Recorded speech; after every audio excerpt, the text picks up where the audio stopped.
Bonjour tout le monde, j'espère que vous allez bien. Donc dans cette vidéo, on va voir ensemble comment avoir des dividendes, donc comment toucher des dividendes. Donc je vais vous expliquer comment ça fonctionne parce qu'il y a quelques trucs à savoir avant d'investir pour toucher des dividendes. Alors déjà, des dividendes, c'est quoi? Alors n'importe qui peut investir dans une entreprise cotée en bourse et l'entreprise, en échange de l'investissement fait par les personnes, peut une fois par an ou plusieurs fois par an remettre des dividendes, donc pour les remercier en quelque sorte. Donc pour toucher des dividendes, il faut avoir des actions d'une entreprise.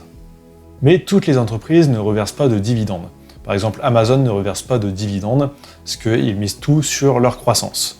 Donc ça, il faut vérifier sur Internet si c'est votre objectif. Je vais vous faire voir comment vérifier à la fin de cette vidéo. Donc, comment ça fonctionne? Donc une fois par an a lieu une assemblée générale et pendant cette assemblée générale, il va y avoir des décisions de prise. Donc le montant du dividende, donc s'il y en a ou pas. Ensuite, il y a la date de détachement du coupon qui va être décidée et la date de paiement.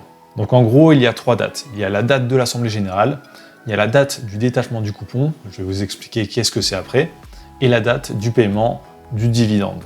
Donc pendant cette assemblée générale, en fait, les actionnaires vont décider du montant du dividende. Donc par exemple, ils vont choisir de donner 2 € par action. Et ces 2 € par action se feront à la date du détachement du coupon. Donc pas avant. Donc en fait, pour toucher des dividendes, il faut avoir une action au moment de la date de détachement du coupon. Donc si on le souhaite, on peut avoir une action juste 1 ou 2 semaines dans l'année à la date du détachement du coupon. Alors ce n'est peut-être pas une bonne idée de faire ça, je vais vous expliquer ça juste après. Pour mieux comprendre, je vais vous faire voir un exemple. Donc un exemple avec les dividendes de AXA en 2019. Donc sur les bénéfices de 2018. C'est toujours sur les bénéfices de l'année précédente. Donc la date de l'Assemblée Générale était le 24 avril 2019. La date de détachement du coupon qui a été décidée, c'était le 2 mai 2019. Et la date du paiement des dividendes, c'est le 6 mai 2019. Donc ensuite, pendant cette Assemblée Générale, ils ont décidé un montant de dividendes de 1,34 € par action.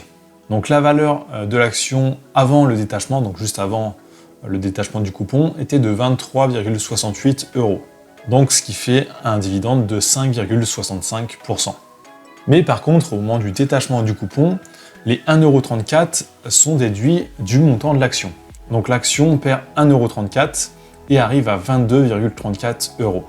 Donc en fait, si vous achetez une action juste avant le détachement du coupon et que vous voulez la revendre juste après, vous n'aurez pas gagné d'argent parce que le prix de l'action aura diminué juste après. Et en plus, vous aurez perdu de l'argent à cause des taxes de l'État. Donc c'est plus intéressant de les garder longtemps. Alors comment trouver le montant des dividendes reversés? Alors vous pouvez aller par exemple sur Boursorama ou sur n'importe quel autre site de trading. Vous tapez le nom d'une action, donc là on va reprendre AXA. Donc on va aller un peu plus bas. Et ici, évolution des prévisions. Donc là on peut voir les dividendes qui ont été reversés et on peut avoir une estimation pour les années suivantes. Ensuite, on peut faire ça aussi sur eToro par exemple. Donc on va taper le nom d'une action.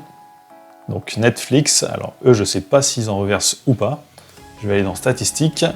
Donc eux, non, ils ne reversent pas de dividendes, donc c'est marqué ici 0 et 0%. Ou sinon vous pouvez trouver facilement sur Google, vous mettez le nom de l'entreprise plus dividendes. Donc voilà, j'espère vous avoir aidé à comprendre comment toucher des dividendes.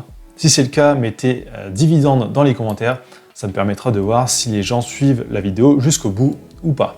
Donc si vous débutez, vraiment commencez avec des petites sommes, ne commencez pas directement avec 20 000 €. Formez-vous bien pour limiter les risques au maximum. Donc n'oubliez pas de liker, de laisser un commentaire, de vous abonner et je vous dis à très bientôt.